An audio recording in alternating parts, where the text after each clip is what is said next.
What's up, apes? Hope everybody is having a spectacular Monday and had a wonderful start to the week. We certainly know that artificial intelligence companies did after the performance those stocks put up yesterday. There was a slew of announcements over the weekend from AI companies as well. We'll be diving into all of that, making sure that you guys are staying up to date on the most important emerging industry in the entire world right now. We'll be diving into that in just a quick second.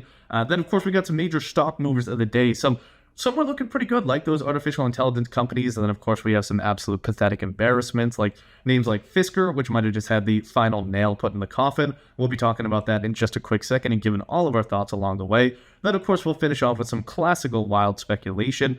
We got some of the dumbest, most ignorant comments about the green energy, clean energy transition anybody has ever seen. Guys, I kind of go full Greta Thunberg here, and you guys all know how much I dislike that individual, but I went full Greta Thunberg towards the end, so definitely stay tuned for all of our thoughts on that going forward. Now, of course, before we dive in, let's check in on WSO Alpha and markets overall. So it was a fairly good day for Alpha. We were up about 30 basis points. We were feeling pretty confident until we changed the tab that we were on and we saw the index performances. I mean, we did just get kind of embarrassed. The S&P 500 more than doubled us on the day. They were up about 63 basis points, whereas the NASDAQ was up 82 bips on the day. But that puts us at a 7.6% upside for the year so far. We are still underperforming the indexes, but that's the name of the game when you use the barbell strategy that we're starting to employ here. You know, we are starting to kind of draw down that fat cash pile that we've been sitting on, but you know, we did just place a recent trade, actually, so definitely go ahead and check out the portfolio at WSO Alpha if you want to stay up to date with all of our trades, gambles, wild speculations going forward. But when I say barbell strategy, you know, we have a large percentage of the portfolio invested in cash, and then we have a certain amount of the portfolio in very risky assets. So think Bitcoin, Ethereum, high beta tech stocks. So getting those two extremes, because obviously the cash value isn't going to be too volatile unless 𝗏𝗏𝗽𝗂𝗽 keeps fucking printing money, then that's going to be a tough scene for everybody. But on the other side, we take on a ton of risk as well. So when compared to these indexes, we're probably going to do a little bit worse on days that are really good for technology just because of our kind of underinvestment in that sector compared to these indexes. But on days that are really bad for the tech sector, we will probably outperform. That's at least been the trend so far in 2024. We'll see if it continues, especially as we start to draw down that cash pile. And of course, we do have that Bitcoin and Ethereum investment as well. They're off to a choppy start here this week after setting all-time highs last week and kind of setting the world on fire in doing so. So of course, we'll keep you guys up to date with everything crypto as well. You know, once we all become billionaires and the WSO Alpha ETF goes public and everything, you know, maybe we'll start what the Bored Ape Yacht Club was actually trying to do and have, you know, because we're the real apes over here. I got these bananas. Shout out to 𝗏𝗏𝗏𝗏𝗪 for supplying the bananas as well so that we can peel back markets much more effectively. We're the real apes here. I think we learned the Bored Ape Yacht Club is out of the game. Maybe we'll start our own yacht club. Who knows? But there's a lot to be looking forward to, especially if we talk about the AI industry. Now, one of the biggest stories of the day yesterday was the GTC from Nvidia. That is the GPU Technological Conference. This is apparently a conference they've been putting on every year. I just learned about it here today, so clearly nobody has cared until, you know, the company's stock price more than tripled, quadrupled over the past couple of years. Plus, it turns out from 2019 to 2023, the conference was done on Zoom, which is the most boring kind of birth control for a technological conference I can possibly imagine. But either way, this guy is the biggest rock star in the world right now. Jensen Huang, I don't think anybody has been this big since Elvis, the Beatles, fucking Jesus Christ, maybe even. I mean, Taylor Swift, who? Travis Kelce's girlfriend, who? Jensen Huang is the biggest person on earth right now. He put on an absolute show yesterday. We'll talk about it a little bit more in just a quick second.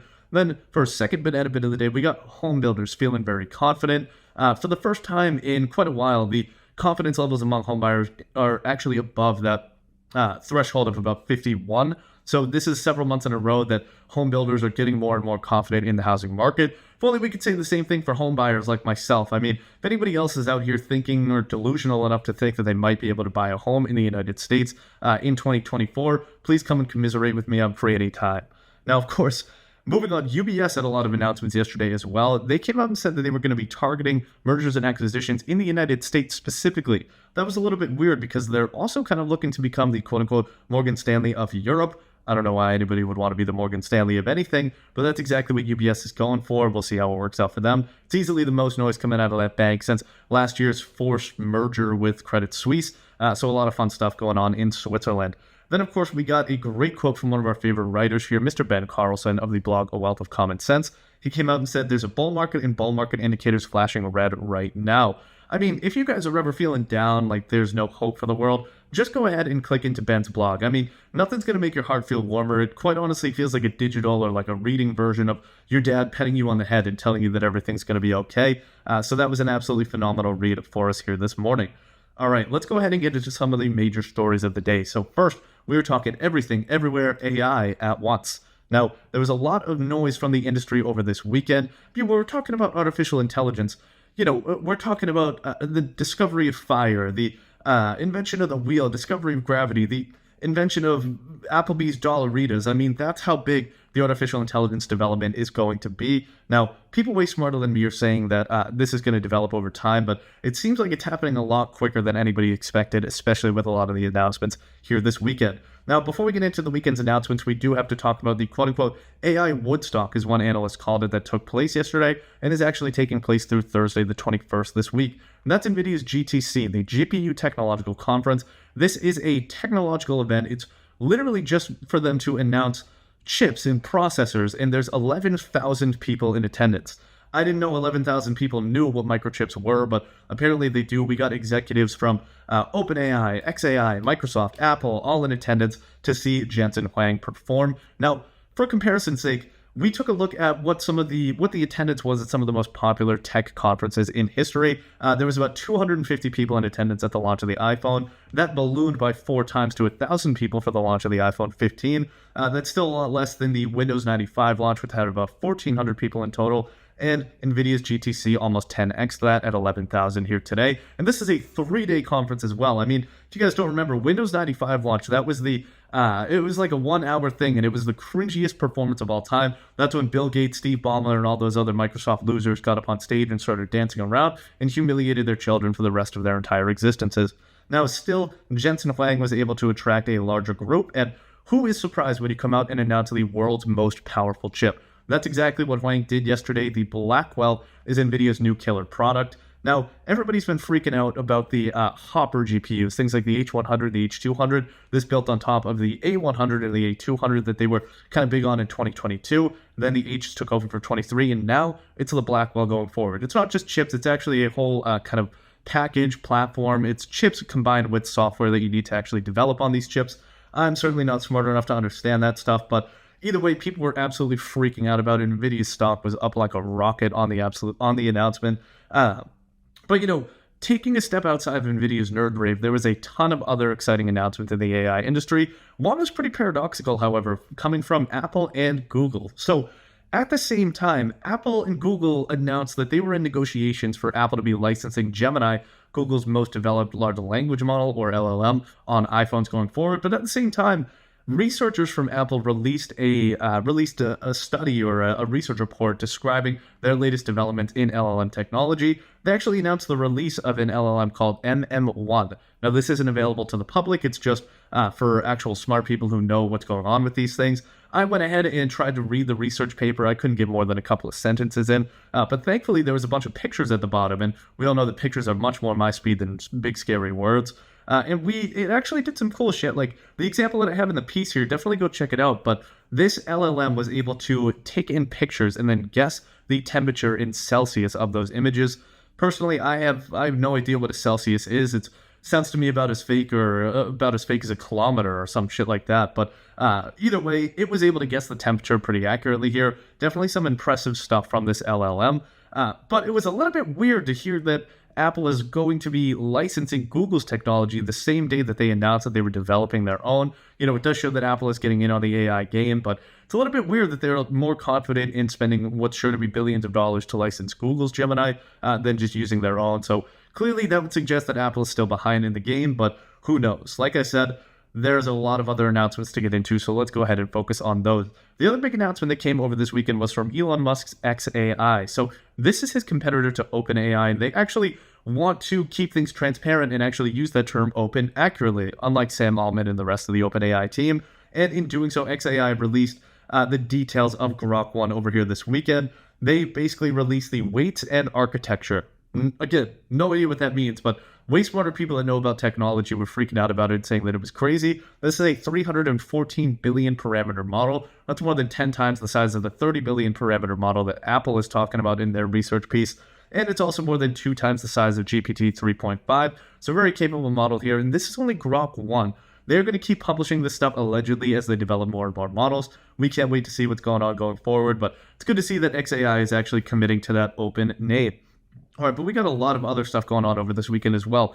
Devin, this is a very cleverly named coding bot. Devin, dev, developer, absolutely genius. I'm always here for a pun, so I love to see that shit.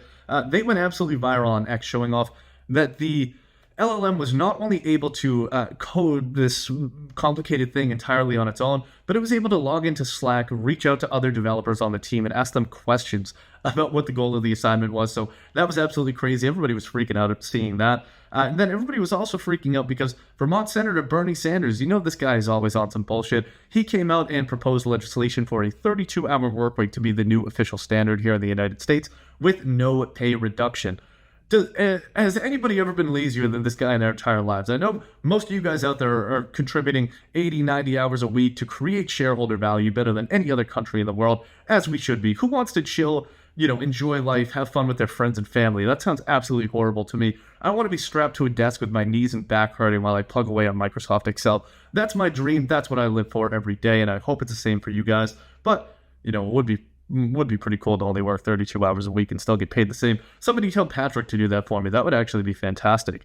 Anyway, finishing up with another cool announcement this weekend, we had Google's Deepmind. They came out with a new, I don't know if this is a large language model, but they announced Vlogger AI.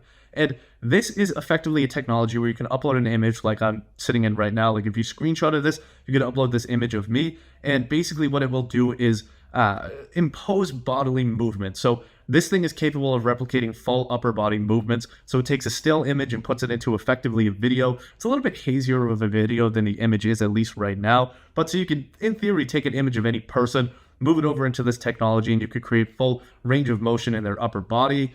If you give this thing a voice, I think we all know where this is going to be going. Can't wait to see how it gets used. It's, likely going to be some unsavory, very non-PG-13 causes that I can't get into right here, but I think we all know what we're talking about. So that's going to be absolutely terrifying. And I'm sure the rate of, teenagers and young people having sex is going to decline even further if that's even possible. So we'll see if that happens going forward. Now, amid all of these announcements, economists, researchers, other people who pretend to be smart like myself, they are trying to guesstimate what kind of impacts artificial intelligence is going to have going forward. And the only thing that everybody can agree on is that it's going to be huge. The most popular estimates right now is this is going to create an incremental $15.7 trillion to global GDP by 2030. Because for reference, that is more than the current GDP of Germany, Japan, India, Brazil combined. Those are some of the largest economies in the world. Obviously, the US and China are first, and then it's Germany, Japan, India, and then I think we get into like Italy and France and the UK, and then you get into like Brazil and Canada and shit like that. But 15.7 trillion, an absolutely enormous number, and it certainly is not going to hit the global economy evenly, especially when it comes to jobs and jobs that are at risk of being displaced by artificial intelligence. This chart from the IMF, from the International Monetary Fund, they basically came out and said that advanced economies can expect about 60% of their roles to be disrupted by 2030. Now, that seems a little bit early to me, so I don't know if it would actually happen that quick, but then again, I have absolutely no idea. That just seems pretty fast, but that's coming from somebody that does copy editing and stuff that could be easily replaced by an AI or by an LLM anyway, unless you guys stick with me. So never forget about me here, because artificial intelligence is definitely coming for my job, probably coming for yours too if you work in high finance in the next 10, 15 years. All right, but outside of that, the main kind of takeaway that we have here is that, there's a ton of big developments going on. This is obviously one of the most impactful industries in the entire world right now. Ideas are ranging from Terminator to, everybody having a Neuralink chip in their head, nobody speaking to each other anymore because we can just translate thoughts. Both of those sound absolutely terrible to me personally.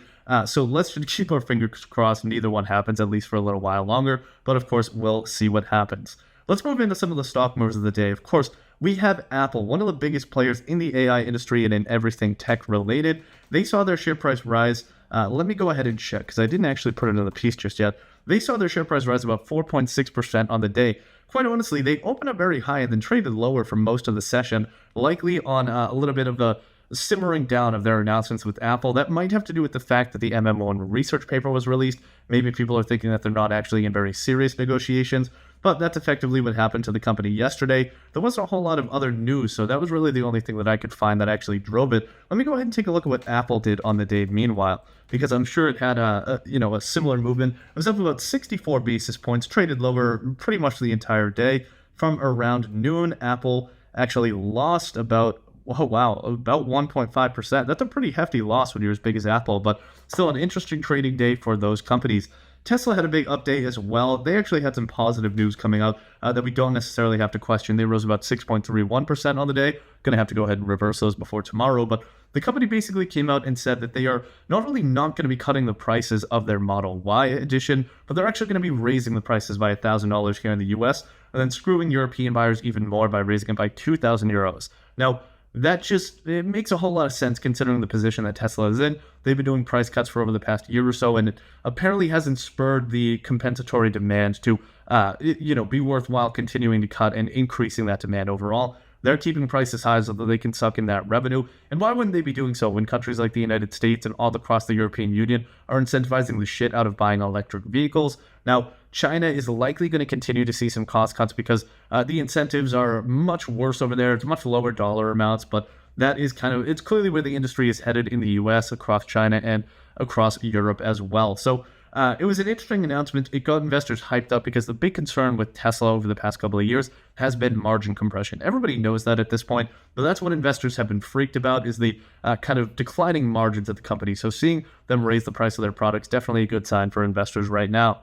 All right, moving on to the rock bottom piece of shit, pathetic embarrassment of the electric vehicle industry, we have Fisker. You might say that that was mean, but I don't think it goes far enough, because the company came out yesterday and they announced that they are going to be offering $150 million in convertible senior notes. So this is basically a way for the company to get financing through at the cost of debt to then further dilute shareholders later on. Convertible notes, obviously, these are debt offerings that can be converted into equity offerings at a certain point in the future or if certain conditions are met. They announced they're going to be raising another $150 million. Shares are off more than 90% year to date, and the stock basically hit the floor yesterday. Let me go ahead and see what the actual performance was. But it looks like the stock is down, 15.57%, currently trading at 15 cents a share. That is absolutely humiliating. And then finally, for our last stock mover of the day, we have Super Microcomputer. This is SMCI. This is a stock that's actually risen by more than Nvidia over the past year. Not yesterday. They were pretty much the only AI company that was left out of the party,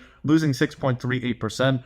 Yesterday was the actual day that this thing entered the S&P 500. It was a textbook buy the rumor, sell the news kind of trade. If you bought this thing when the announcement came that they were going to be joining the S&P 500 and sold it before this morning, you made an absolute bag. So props to anybody out there that did that. Let me know how your trades are going lately, apes. Now, your trades might be going well, but the takes from CEOs in the oil and gas industry are absolutely horrendous. So we're finishing up with the thought banana today called Green with Envy. Basically, yesterday, the CEO of Blockbuster Video came out and announced that we need to abandon the transition to streaming media. He said the current transition strategy is visibly failing on most fronts. I guess that's it, guys. Time to cancel all of our Netflix. Oh, wait a minute, my bad. That was actually the CEO of Saudi Aramco, and he was talking about the green energy transition.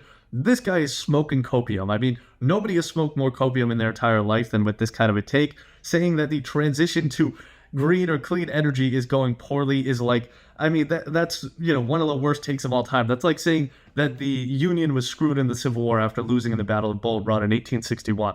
It's just extremely short-sighted and not factoring in the developments that are going to be happening going forward. Now, if we go ahead and look at this chart that we have in here, we are showing the differences in total dollars invested in green energy versus that of fossil fuels or more traditional fossil fuels over the past couple of years. Green energy overtook fossil fuels in 2016 and has beaten it every year since, but it didn't really take off until about 2020 and especially over the past couple of years.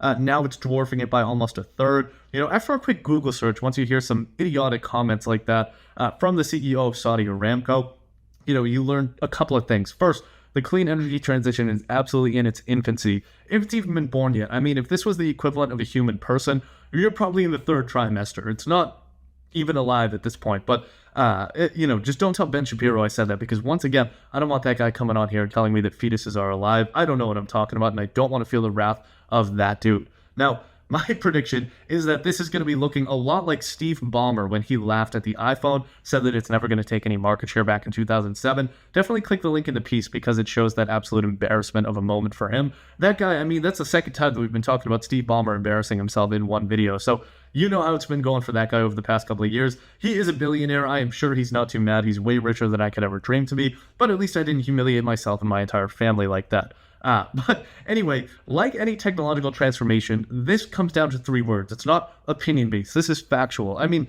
it's as factual as anything gets, because what we're basing this on is all of human history and every new technology that's ever invented. Those 3 words are cheaper, faster, and better. Renewable energy is all 3 of those things. Again, I'm going full Greta Thunberg right here. I usually don't do this. If I'm coming out here and defending green and clean energy, you know that what was said must have been really stupid. Then, of course, the other chart that we're showing right here is the change in cost per megawatt hour of a lot of these energy sources over the past couple of years.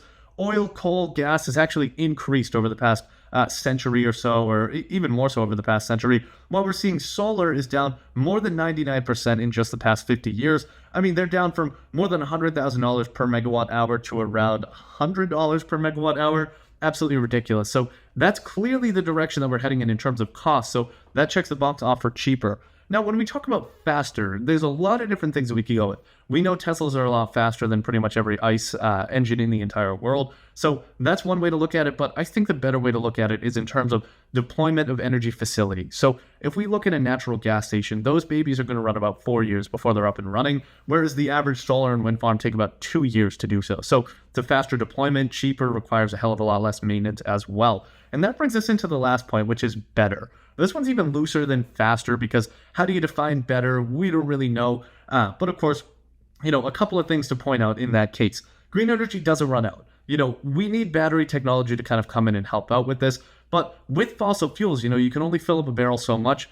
There's an unlimited amount of sunlight that you can put in a barrel, or an unlimited amount of wind. Now, we do need battery technology to catch up. That is kind of the key technological development that's going to drive green energy going forward, but it absolutely doesn't run out. And then, of course, green energy plants, they require significantly less maintenance as well. That one we kind of teased a little bit earlier, but these things are going to be way less variable costs over time. Probably a higher fixed cost right now. I actually didn't look up the numbers on that. I probably should have here, but we're doing this in one take as always, so maybe we'll check in on that tomorrow. Green energy, of course, reduces Western countries' reliance on foreign adversaries, places like Saudi Arabia and Russia that generate a shit ton of the global petroleum amount.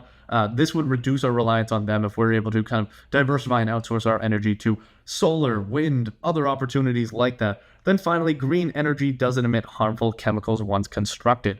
Now, obviously, to build these things up, we don't have the green energy infrastructure that it would need to use green energy to build a green energy plant. So we still are relying on fossil fuels for that shit. That's horrible for the environment. Everybody knows about the children mining lithium for Elon Musk in Kenya or wherever it is. We don't have to get into that right here. But once again, guys, I'm not trying to go full hashtag just stop oil. I'm not throwing any fucking paint on paintings or anything like that.